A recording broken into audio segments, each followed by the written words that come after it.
E-PG पाठशाला हिंदी में आपका स्वागत है। मैं डॉक्टर रसाल सिंह किरोड़ीमल कॉलेज के हिंदी विभाग में कार्यरत हूँ।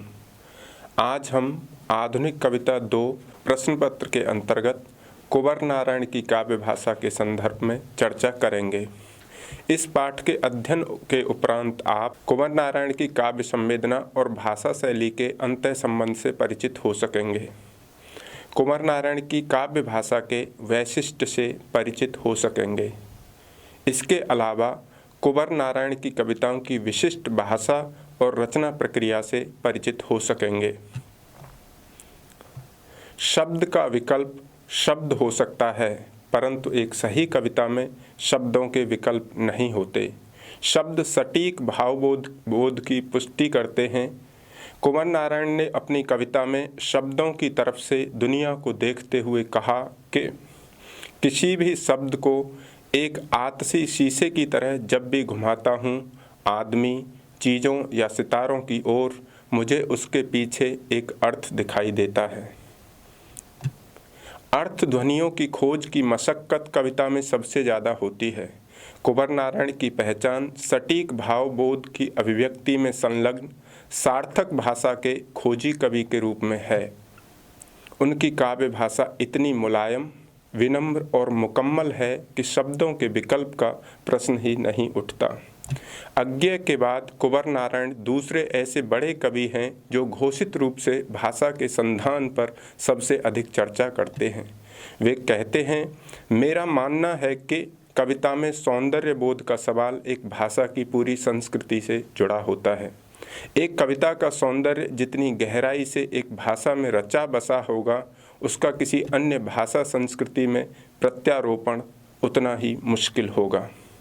सौंदर्य बोध, शब्द, अर्थ, ध्वनियों और लय के प्रत्यर्पण का सवाल उतना मुश्किल यदि भाषा संस्कृति की वजह से है तो कहना न होगा कि कुंवर नारायण की कविता में भारतीय संस्कृति, आधुनिकता बोध, परंपरा, प्रकृति, मिथक और इतिहास बोध का रचाव इतना घनीभूत और ठोस है कि उससे निर्मित सौंदर्य का भी प्रत्यारोपण उतना ही मुश्किल होगा। हिंदी कविता के समकालीन परिदृश्य में उनके विकल्प में कोई दूसरा नहीं है। कुंवर नारायण अपने प्रारंभिक काव्य संग्रह चक्रव्यूह, जो सन 1956 ईस्वी में प्रकाशित हुआ था, से लेकर प्रबंधात्मक कृति वाजश्रवा के बहाने, जो सन 2008 में प्रकाशित हुई, तक भाषा की तान को लेकर अत्यंत प्रयोगशील और सृजनात्मक रहे हैं। उनके दर्शन में भाषा का जो विन्यास है, इतिहास बोध और परंपरा के पुनर्सृजन में आम फहम अभिव्यक्ति का जो शिल्प है, उसके बहुत सारे सूत्र समकालीन कवियों ने भी अपना लिए हैं। वैसे उनके पहले कविता संग्रह चक्रव्यूह की भाषा को लेकर हिंदी आलोचना में बहुत प्रशंसा का भाव नहीं दिखता।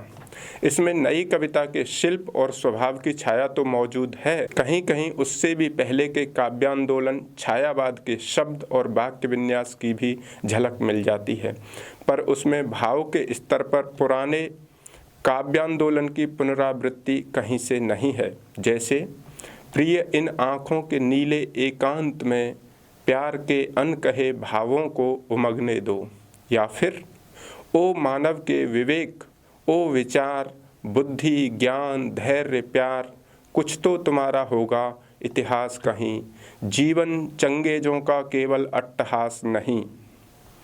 अखंडता, स्खलित मन, ओस नहाई, शशि ज्योति, जूही, जीवन प्रदेश, व्योम गंगा, पावस, कुहुक, उच्छ्वास, जलखंड, व्योम व्याप्त, सौंदर्य समर्पण, स्वप्न बोझ, पुष्पित उद्गार, रहस्य क्रोड़, उदंड उपहास, मृत्यु चिन्ह जैसे कई शब्द कुंवर नारायण की कविताओं में भी देखे जा सकते हैं, जिनका सर्वाधिक प्रयोग छायावादी दौर में हुआ है।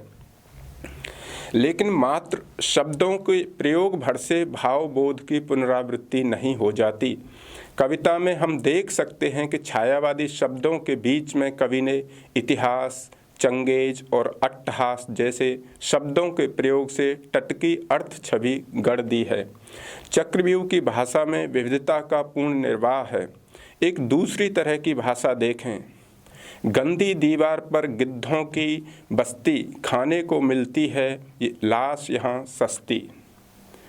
गंदी दीवार पर गिद्धों की बस्ती, खाने को मिलती है लाश यहाँ सस्ती।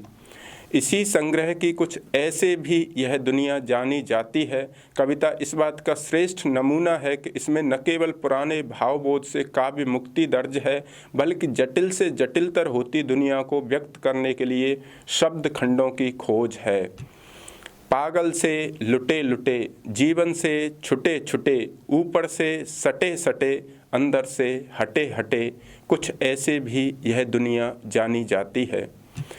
छोटे छोटे वाक्य ही नहीं बल्कि छोटे छोटे शब्दों से निर्मित 15 पंक्तियों की यह छोटी कविता इसलिए भी बेजोड़ है कि यह बदलते सामाजिक ढांचे के अंतर विरोधी और दुविधाग्रस्त हो जाने की कथा कहती है। आज़ादी के बाद के नए मनुष्य की अंतर विरोधी और दुविधाग्रस्त चेतना को दिखाने के लिए जहां उस दौर के कई कवियों ने मिथक, इतिहास और पुराण का सहारा लेते हुए लंबी लंबी कविताएं लिखीं, ठीक उसी दौर में कुंवर नारायण की यह छोटी सी कविता अपने अर्थबोध के विस्तार में उतनी ही बड़ी है। दुनिया जानी जाती है, दुनिया पहचानी जाती है और दुनिया अनुमानी जाती है। इन 3 पंक्तियों के पीछे छोटे छोटे शब्द खंड अपनी दार्शनिक गुरुता का जिस तरह सार्थक निर्वाह चलती भाषा में करते हैं वह अन्यत्र दुर्लभ है।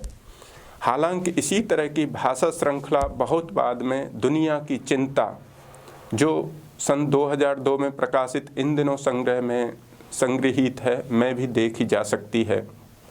वे लिखते हैं, छोटी सी दुनिया, बड़े बड़े इलाके, हर इलाके के बड़े बड़े लड़ाके, हर लड़ाके की बड़ी बड़ी बंदूकें, हर बंदूक के बड़े बड़े धड़ाके, सबको दुनिया की चिंता, सबसे दुनिया की चिंता। कुंवर नारायण की काव्य भाषा में परिवर्तन की तलाश के लिए चक्रव्यूह संग्रह की कई कविताएं तलाशी जा सकती हैं।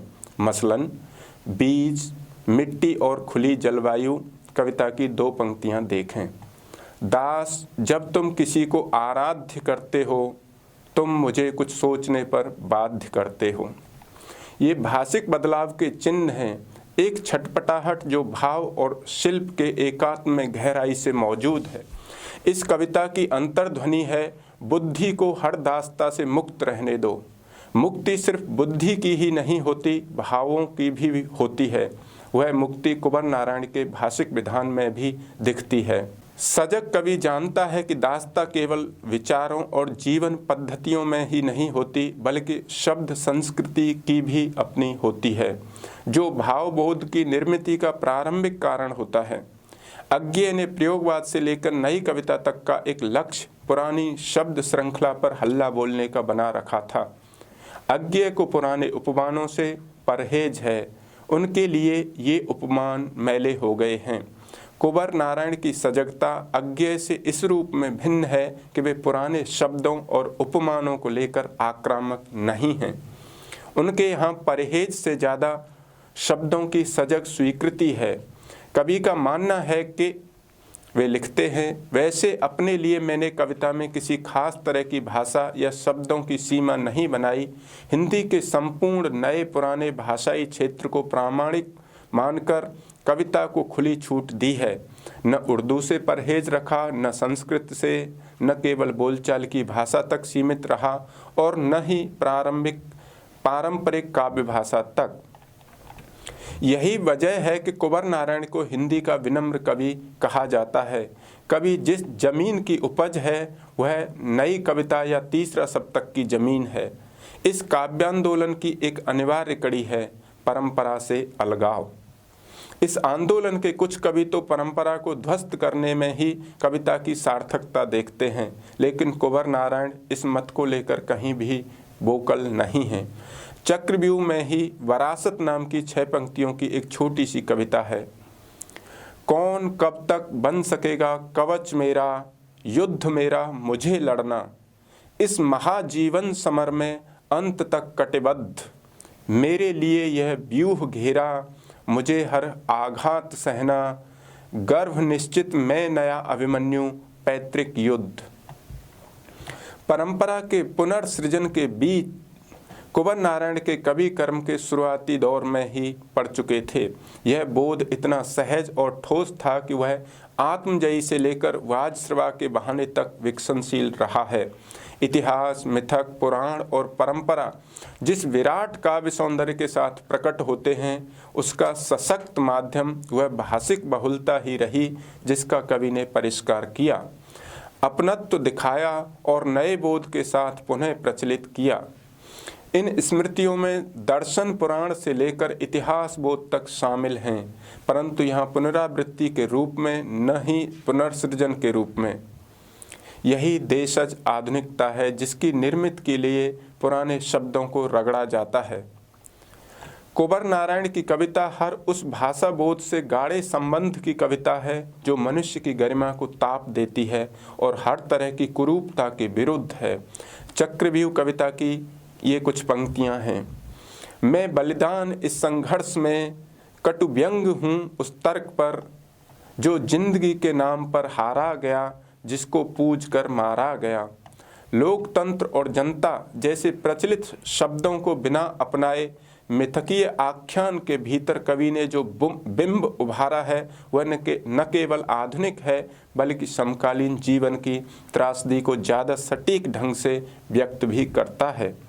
देवी शंकर अवस्थी ने उनकी भाषा के बारे में लिखा, कुंवर नारायण के काव्य का डिक्शन पहले से ही कुछ असामान्य रहा है।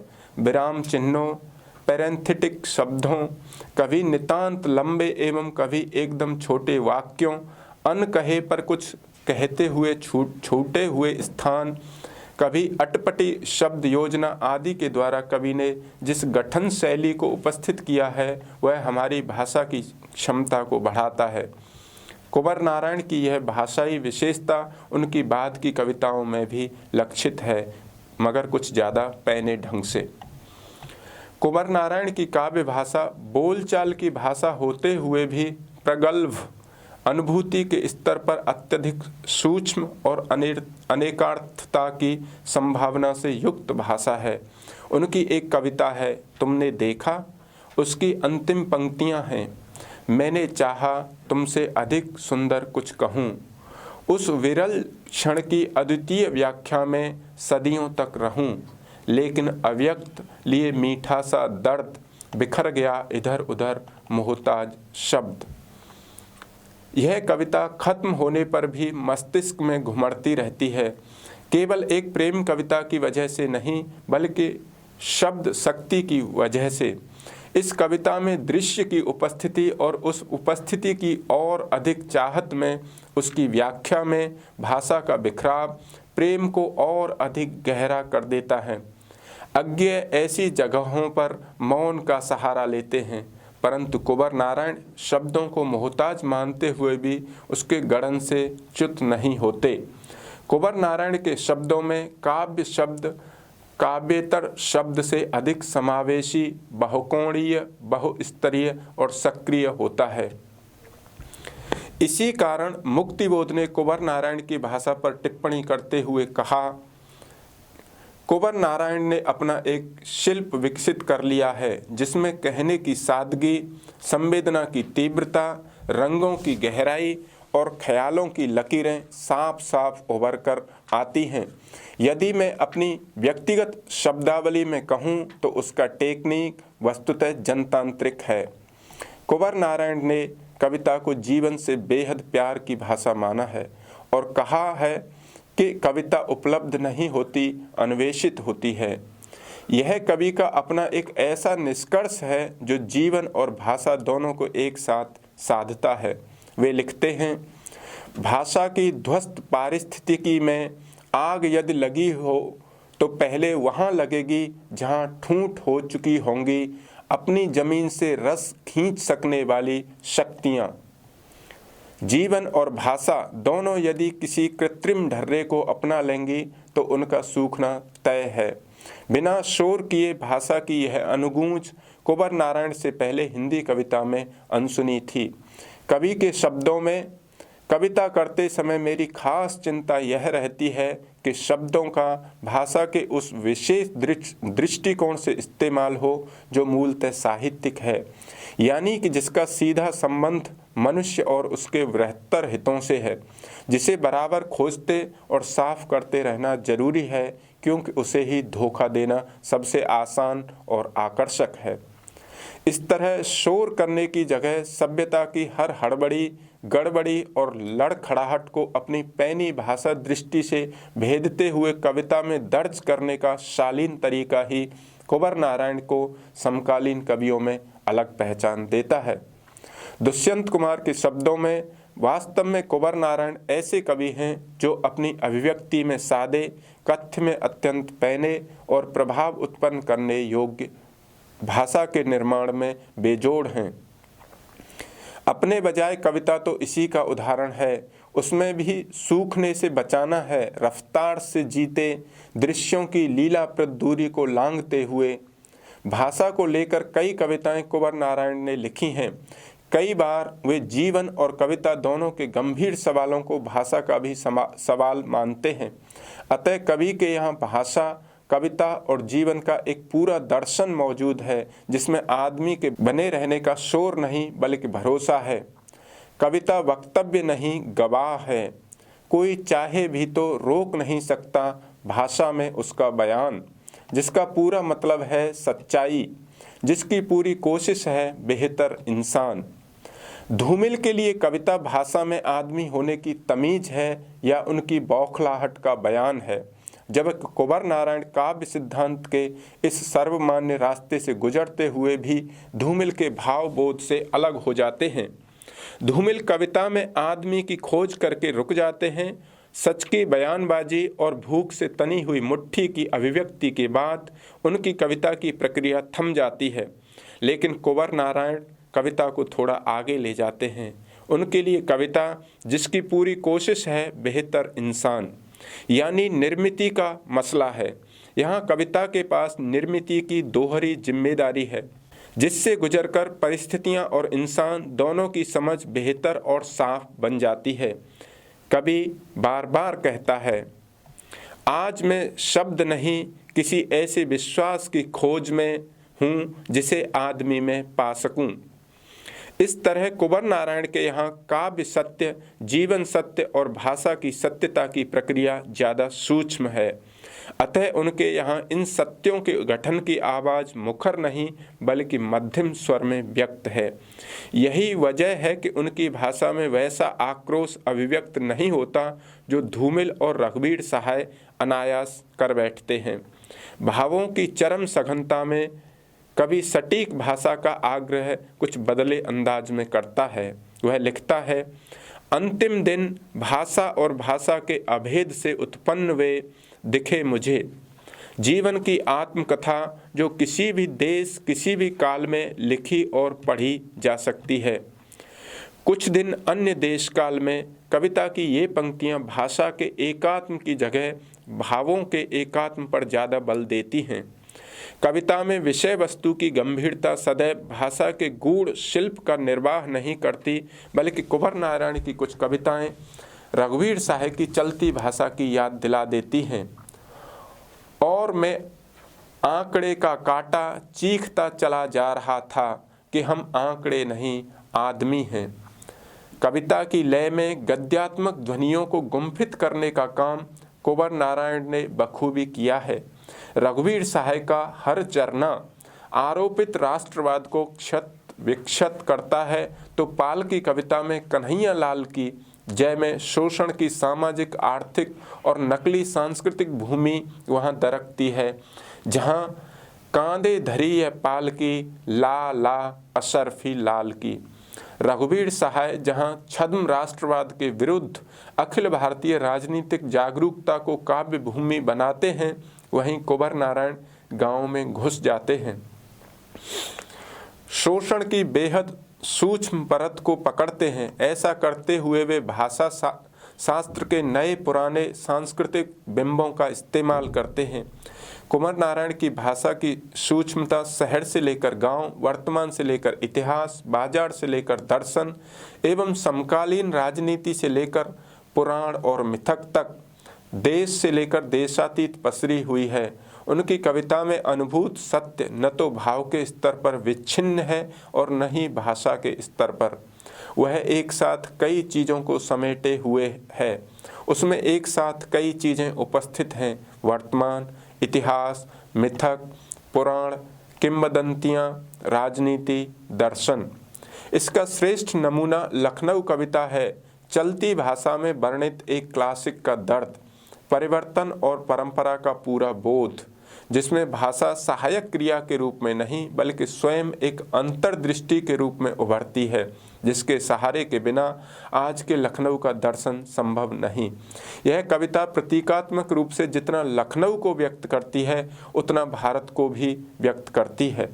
उर्दू फारसी के शब्द विधान द्वारा परंपरा बोध और उसकी त्रासदी को दिखाने के लिए किसी नौजवान के जवान तरीकों पर त्योरियां चढ़ाए एक टूटी आराम कुर्सी पर अध लेटे अधमरे बूढ़े सा खांसता हुआ लखनऊ का बोलचाल की भाषा में आधुनिक और टटका बिंब प्रयोग किया गया है। बिंब यहाँ जिस परिवर्तन के बोध को जगाते हैं उसके लिए क्लासिक भाषा अपेक्षित नहीं। जहाँ केवल आज को दिखाना है वहाँ भाषा ध्वनि जुदा है, और जहाँ आज को दिखाने में परंपरा बोध भी शामिल है वहाँ भाषा का गठन कुछ और ही है। एक शब्द या एक वाक्य से कविता के देखने की दृष्टि ही बदल जाती है। ध्यान रहे कि यह वही लखनऊ है जो मुश्किल से शुरू हुई दुनिया में एक दूसरे बोध में आता है। वे लिखते हैं, गदर के लखनऊ से भी ज़्यादा पुराना शायद वह तब का था जब अवध के नवाबों की राजधानी फैजाबाद थी, या और पहले का जब अयोध्या बसी पुराकाल में। यहाँ बोध के कई स्तर हैं। एक लखनऊ में न जाने कितने लखनऊ और क्या क्या नहीं खोजे जा सकते हैं। ऐसी ही कविताओं पर स्वयं कवि का कहना है कि कविता मेरे लिए एक अनुभव या भाव की अभिव्यक्ति मात्र नहीं है, वह ज़्यादा फैले, ज़्यादा गहरे भाषाई स्थान की रचना या खोज भी है। कुंवर नारायण की कविता में और उनकी काव्य भाषा में फैंटेसी का भी महत्वपूर्ण स्थान है।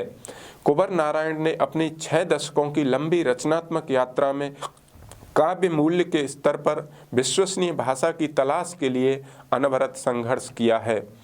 इसी रचनात्मक संघर्ष ने उन्हें हिंदी कविता में निराला कवि बना दिया है। आधुनिक समय में जिस तरह की चुनौतियां मुँह बाए खड़ी हैं, उनसे जूझने के लिए मिथक, इतिहास, पुराण और फैंटेसी का काव्य भाषा के औजार के रूप में सार्थक प्रयोग असाधारण उपलब्धि से कमतर नहीं। निश्चय ही कवि कुंवर नारायण ने इस असंभाव्य को संभव कर दिखाया है। एक जलते हुए मकान के सामने आधी रात, एक दूसरे से कटकर, तितलियों के देश में सन्नाटा या शोर, और यहाँ तक कि आजकल कबीरदास जैसी कविता में फैंटेसी की अद्भुत शिल्पगत विविधता है। फैंटेसी की इसी रचनात्मक विविधता और उपयोगिता के कारण मुक्तिबोध के अलावा उनके जैसा प्रयोगधर्मी कवि दूसरा नहीं दिखता। साथ ही कुंवर नारायण की इन कविताओं में सभ्यता समीक्षा भी ज़्यादा तीखे ढंग से हुई है। कटे हुए हाथ कविता में हाथ के थाने से लापता होने से जिस तरह की मानवीय त्रासदी से हम रूबरू होते हैं, या तितलियों के देश का तिलिस्म जीवन जगत के तमाम भ्रमों की ओर इशारा करता है, या फिर आजकल कबीरदास में कबीर की व्याख्या में देश काल का अतिक्रमण करते हुए वे जिस तरह का ज्ञान बोध पैदा करते हैं उसे सपाट होती समकालीन जीवन दृष्टि के विरुद्ध जाकर ही समझा जा सकता है। ऊपर से उनकी भाषा में कोई ऐंठन नहीं, न वह कोई भ्रम रचती है, बल्कि भ्रमों के बीच सही जीवन के चुनाव का विकल्प देती है। मसलन उनकी एक कविता है आधी रात। कविता में कवि खुद के घर में रात के सन्नाटे में घुसता है और खुद को सोए हुए देखता है, और सोया हुआ कवि भी उठ जाता है। इस तरह कविता में 2 कवियों का वार्तालाप शुरू होता है। एक जो आधी रात को दबे पांव अपने घर में आता है और दूसरा जो अभी अभी सोकर उठा है और अपने ही हमशक्ल को देखकर डरा हुआ है। वार्तालाप के दौरान बाहर से अपने घर में आया हुआ कवि सोकर उठे कवि को अपनी ही हत्या का विकल्प देता है। वह सोकर उठे कवि से कहता है कि अपने को बचाना चाहते हो तो अपने हमशक्लों से सावधान रहना। कविता जहाँ खत्म होती है वहाँ संशय से की शुरुआत होती है। कवि निर्धारित नहीं कर पाता कि वह खुद सोया हुआ कवि है या बाहर से दबे पांव आने वाला कवि।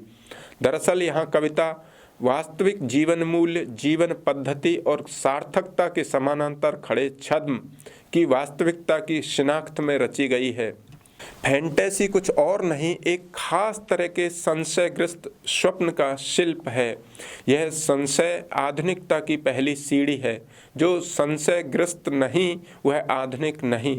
संशय में वही होगा जो नया रचना चाहता है, जो मौलिकता का खोजी है, जो अपना सत्य पाना चाहता है और कभी उसी खोज में फैंटेसी बुनता है। अतः फैंटेसी इच्छित यथार्थ की पूर्ति है, एक जादू, एक भ्रांति है जो यथार्थ के ही ढंग का होता है। इसमें कथा भी हो सकती है और घटना भी। मुक्तिबोध जहाँ अपनी कविता में कथा लिए हुए हैं, वहीं कुंवर नारायण अपनी कविता में घटनाओं को फैंटेसी की हल्की छुअन देकर छोड़ देते हैं। कौन कह सकता है कि जिसे हम जी रहे आज वह कल की मृत्यु नहीं, और जिसे हम जी चुके कल वह कल का भविष्य नहीं।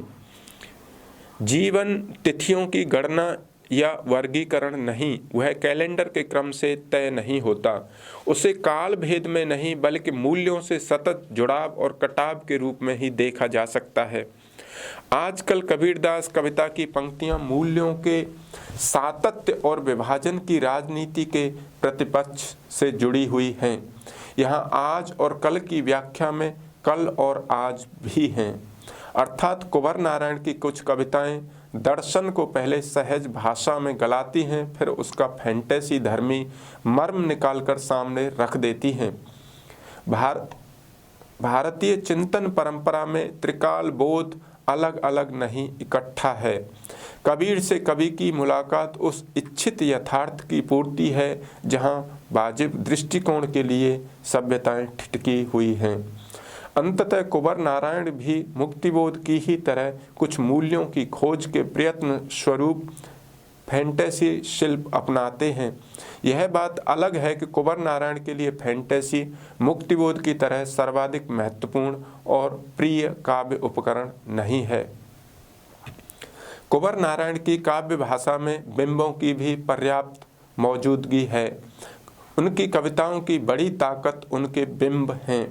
हालांकि प्रतीक, अप्रस्तुत योजना और छंद योजना को भी उनकी ताकत के रूप में देखा जाता है, लेकिन बिंबों का प्रयोग आदि से अंत तक तमाम तरह की कविताओं में जितने स्पष्ट ढंग से किया गया है, वह कुंवर नारायण के बड़े कवि होने की सबसे बड़ी वजह है। उस लकड़ी के टूटे पुल पर इस तरह पड़ रही धूप छाह, जैसे कोई प्यासा चीता झरने में अगले पंजे रख पानी पीता। बिंब को कवि बार बार गलाते हैं। मिथक में, पुराण कथा में, इतिहास की पुनर्व्याख्या में या परंपरा की पुनर्निर्मिति में जहाँ जहाँ बिंब आता है वहाँ वहाँ वे आधुनिक बोध को तैयार कर देते हैं। पुराने में नए के रचनात्मक विन्यास की भाषाई तमीज से कवि ने नई परिपाटी को जन्म दिया है। मिथक बिंब के कुछ उदाहरण हैं। युद्ध की प्रतिध्वनि जगाकर जो हजारों बार दोहराई गई, रक्त की विरुदावली कुछ और रंग कर लोरियों के संग जो गाई गई। ऐसे ही एक अन्य उदाहरण है, ये खंडहरों से ढके साम्राज्य, ये ईंटों की दरारों से झांकते सम्राट, ये लुढ़के पड़े ढीले खंबे, कि समय की सत्ता के अखंड को दंड। या फिर अंग अंग उसे लौटाया जा रहा था, अग्नि को, जल को, पृथ्वी को, पवन को, शून्य को।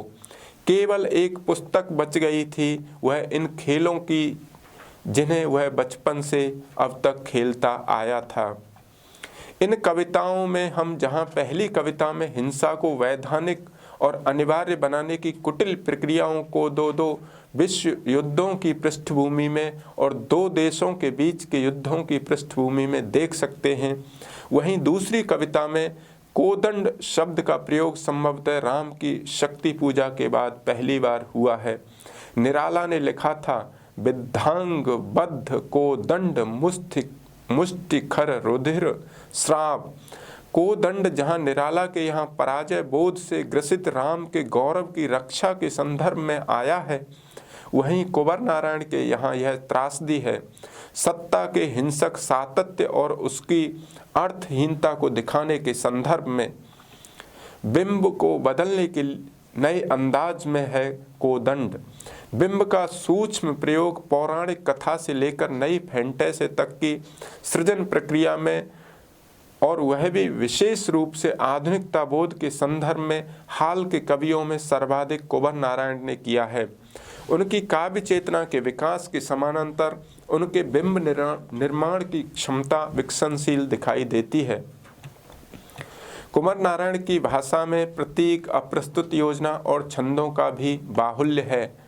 प्रतीक दरअसल वह भाषिक चिन्ह है जो मूल विषय का परिचय देता है, जैसे सभ्यता के इतिहास की बर्बरताओं में अब तक के घोषित अनिवार्य युद्ध को मानवीय कसौटियों पर निरर्थक उपलब्धि के रूप में देखते हुए कवि इन दिनों कविता संग्रह में लिखते हैं, धरती पर पांव धरते ही हर कोई सोचता, जीत लूं पूरी धरती को, मानो धरती रहने के लिए नहीं जीतने के लिए बनी हो।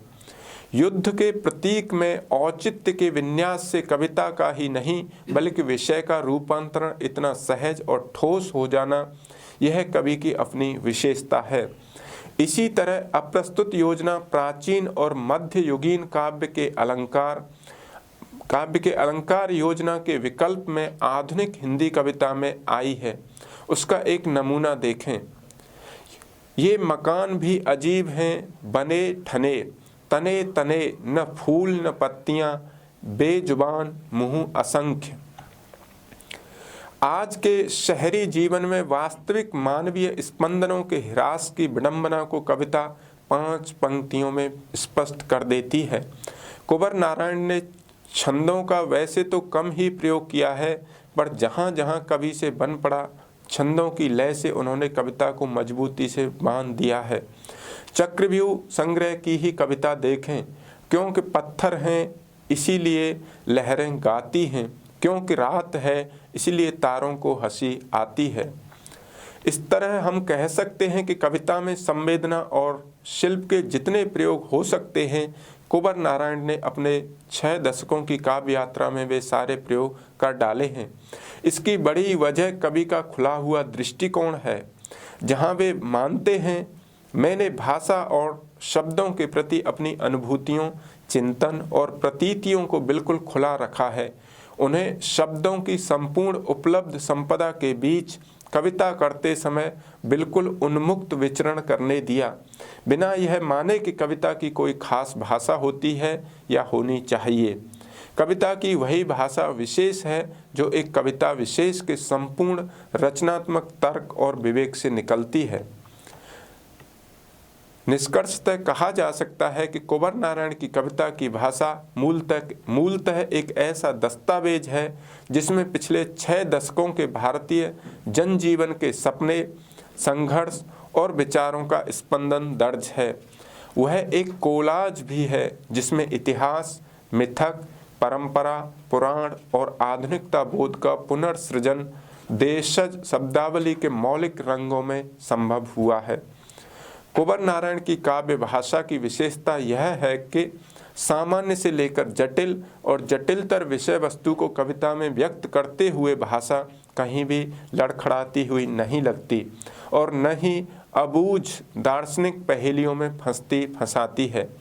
उनकी कविता हर परिस्थिति में एक ऐसी भाषा रचती है जो संवेदना को विचार के स्तर पर खोलकर रख देती है। धन्यवाद।